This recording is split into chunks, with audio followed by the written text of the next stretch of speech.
Subscribe करें और मेरा मनोबल ज़रूर बढ़ाएं।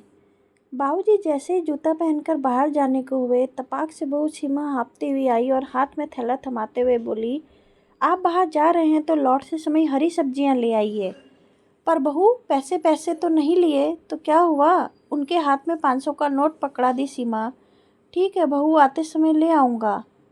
बाबूजी चले गए और उनके जाने के बाद सीमा के चेहरे में कुटिल मुस्कान छा गई।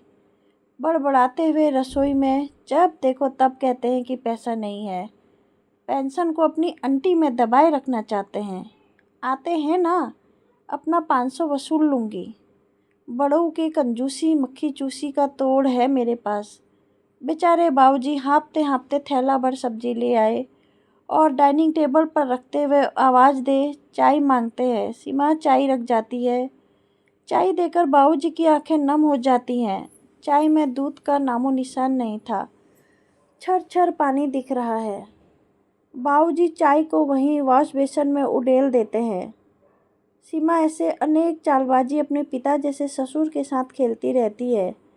इसे यह भान नहीं रहा कि आखिर कब तक किसी की आत्मा को चोट पहुंचाया जा सकता है।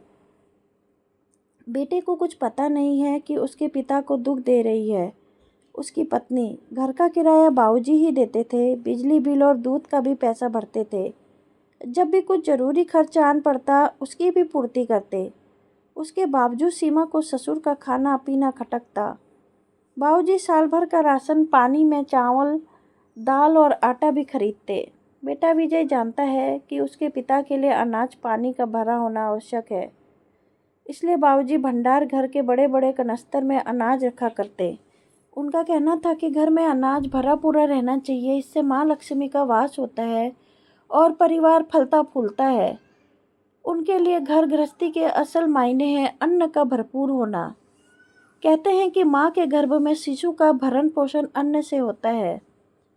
सुबह नाश्ता करते समय विजय देखता है कि बाबूजी की थाली में छेना नहीं है। सीमा देना भूल गई हो क्या? सीमा किचन से ही आवाज़ लगाती है। दूध वाले को इस महीने का पैसा नहीं दिलाया है, इसलिए 1 लीटर दूध ही आ रहा है। उसमें चाय बनाऊं कि छेना फाड़ूं? विजय को काटो तो खून नहीं। आप किस मुंह से पूछे कि आप इस महीने दूध का पैसा क्यों नहीं दिए?